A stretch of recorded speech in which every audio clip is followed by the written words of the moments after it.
So today I'm going to take you through some ways that would help someone work on their squat depth for a competition squat. So we're going to be looking at 3 specific areas today. We're going to be looking at our ankles, our hip mobility, and our spinal mobility. So based on my assessment, I would give Tanya probably 2 exercises to do as a warm-up before she would squat. The first exercise is going to be a hamstring bridge. So I like to use this as an exercise to teach someone how to effectively go into lumbar flexion and regain some posterior tilt of the hips so we can get that lower back on the right side to turn off. So what Tanya's going to do is she's going to lie on her back, put her heels up on a bench, and the first step is she's going to think about digging her heels into the bench. This should turn on her hamstring muscles and make them engage. Once she's done that, she's going to think about trying to roll, scoop, or tuck her hips. So this will feel like if you had a tail, she's going to try and tuck her tail between her legs and then think about lifting her hips up into the air, a bit like a scooping pattern. Once she gets to the top, she can either come back down if it's difficult,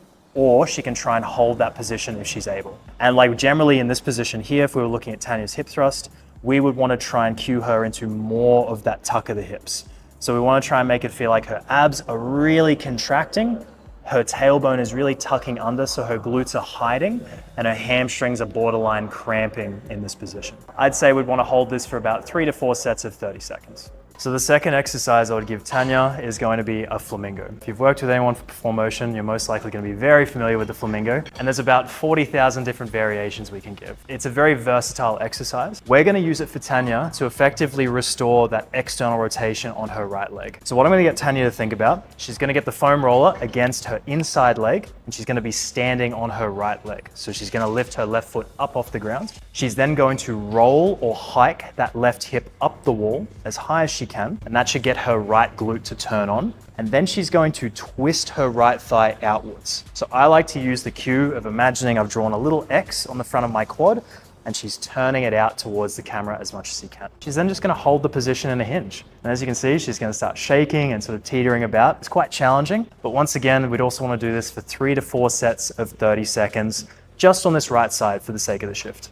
So competition squat depth is something I've worked on with a lot of clients over the years. Today I'm going to be using Tanya as a demonstration to effectively show how I would assess those 3 areas I was talking about under the barbell. So Tanya's going to be squatting like normal, and I'm going to take you through how I would look and ask her what she's feeling as we go through the assessment process. So the 3 areas we are going to be spending a bit more time on are our ankles. That's going to be telling us how well someone can effectively push their knees forward in a squat. We're also going to be looking at our hips. So we're specifically looking at hip flexion, or our ability to actually bend at the hip, and then our external and internal rotation, as depending on our techniques, certain people need more rotations of either internal or external. And then we're also going to be looking at our spinal mobility. So this is going to be looking at our ability to create bracing patterns or tall positions or just strong positions to connect our hips with the barbell. So the very first thing I'm going to ask Tanya to do is I'm going to ask her just to do a very normal bodyweight squat. So we're going to look at this from the front, the side, and the back. And we're going to ask her what she feels, how she feels her body is moving, and if she feels any sort of problems as she goes through the squat.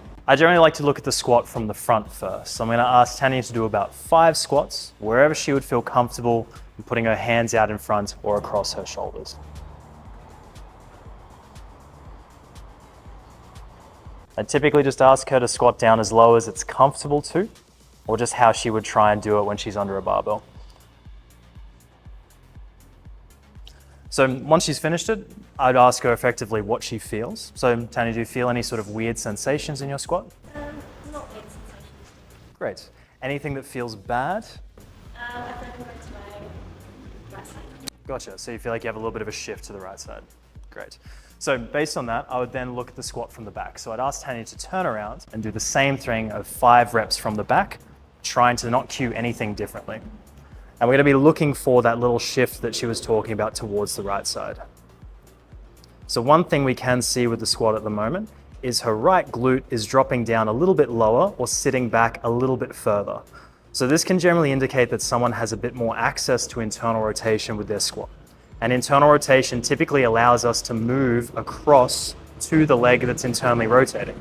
So you can rest there, Tanya. But effectively, why she'd be feeling she has a bit of a shift to that side is we have more internal rotation available on the right-sided hip. So that's something we're going to look in a little bit more detail now. So what I would then ask Tanya to do is if she could stand with her back against a pole or a wall, and then still facing the camera so it's easy to see. I'm gonna ask her to pick her left knee up to about 90 degrees, so just lifting the knee up in front of her. And then she's just gonna think about swinging her foot inwards and outwards to check her external rotation first and her internal rotation second. And the same sort of thing, I'm just gonna ask her if she feels anything uncomfortable, grabby, pinchy, or if it feels like it's a smooth sensation. So anything weird there? Great, lovely. And then she rests and does the exact same thing on the right side now. We're just gonna look to see if we see any differences. And I'll ask her the same question. So any sort of weird sensations there? Excellent, that's good. Do you feel like you have more or less range of motion when it comes to either side? Do they feel super different or they feel about the same? Right side has more? And that's just because it feels a bit smoother? Gotcha. So we can also see that with the video too, and we also saw that with her squat. So right now we have Tanya saying it feels a little bit more range of motion on that right side, and then we also have her squat demonstrating that we have a bit more of that internally rotated right side present. So now we know that Tanya has a bit more range of motion into internal rotation on that right side. The next thing we want to check is we want to see if we have any other restrictions at the ankle too. So sometimes dorsiflexion being restricted on one side can also be pushing her towards that internally rotated side. And that might be one of the reasons why she's developed more internal rotation on that right leg. So an easy way to test this is effectively just a normal static lunge position. So I'm going to ask Tanya to get herself into a left leg forward, right leg back lunge. And then she's just going to think about dropping straight down into the lunge, but pushing her knee forward. And you can do this by filming yourself from the side to effectively take a screenshot in the bottom position and just see if your knee is tracking directly forward over your toes. So you want to do this from a side view like Tanya is now. You can also do it from a front view as well, which I'll show you in a second. But we're just looking to see if she can comfortably get there. Tanya, do you feel any sort of restrictions in the ankle when you try and do that, or it feels okay? Cool, that's good. We'll do the exact same thing if we flip the legs around. So we're gonna go left leg back, right leg forward, and just see what the right ankle is presenting with. And same thing, just about 5 reps, trying to push that knee forward. Once again, do you feel any sort of strange sensations, different sensations? Excellent. So if someone doesn't report any different sensations in the ankles from a side view, then we'd want to check the front view just to make sure the knees are going directly forward and they're not going out or in. So now I'll get Tanya to turn facing the camera, and she's going to do the exact same thing with the left leg forward and the right leg back, just trying to push that knee directly forward. And then we can check to see if the knee is trying to find other ways around going forward, if it's going more inwards or going more outwards. So we can see here with Tanya on the left side, the knee is generally just going a bit more directly forward over the toes. Like we can look at our patella and see it's tracking directly over that second toe right now. And if you flip, we do the exact same thing. And we can see something pretty similar. We like somewhere around that second, third toe, the kneecap is moving directly forward. So once again, it doesn't look like there's any sort of major restrictions coming from the ankle, which is great. So we can clear right now the ankle is going to be okay, and we can focus a little bit more on the hips up. So the last bit we're going to look at for Tanya and her squat depth is going to be the spine. So the easiest way to check this is probably if Tanya turns side onto the camera, we're going to be doing a toe touch. Toe touch is a very easy way to see where someone bends and then also extends through their spine, so we can get some information off that. So Tanya's going to keep her knees very straight, and then she's going to bend over, trying to round out her entire spine as much as she can.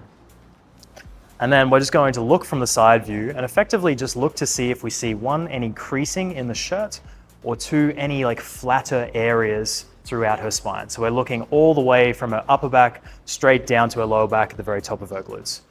So if Tanya maintains this position, you can see that she's slightly softening her knees. I'd ask her to straighten her knees and lock her quads out as much as she can. It's going to give us a bit more of an honest interpretation.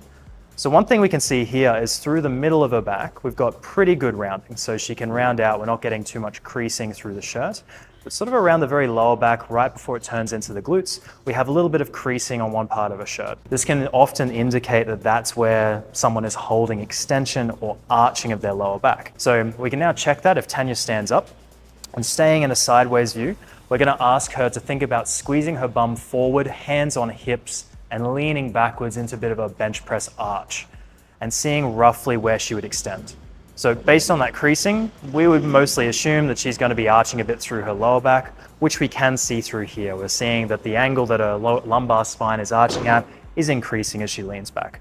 So this testing here is a very simple way to tell that Tanya is using a bit more extension in her lower back, and we can see that's a bit more on her right side here. So the 2 bits of information we now have about Tanya is, number 1, we've got a right leg which is internally rotating quite a bit and she's shifting over to it. And then we also have a lumbar spine which is leaning into a little bit more extension. So for the sake of Tanya's squat, what effectively I would be looking at doing is I'd be helping her trying to reduce some of that lumbar extension. So helping her tuck her hips, especially on that right side, a little bit more. And then this is going to give her access to actually training her external rotators. So if we can get her to teach that right leg to twist out into external rotation a little bit more, that's going to make her feel like she doesn't get pushed over to the right as much. So external rotation is going to effectively push her back into the center and help her drop right down between her feet. This is an example of how I would look at a squat depth assessment. So Tanya wasn't dealing with any sort of squat depth issues today, but she was dealing with a hip shift to the side. So just taking it very much step by step, looking at the information we have in front of her and just asking her what she's feeling with the squat, we can get a lot of good information that's then going to transfer into her feeling stronger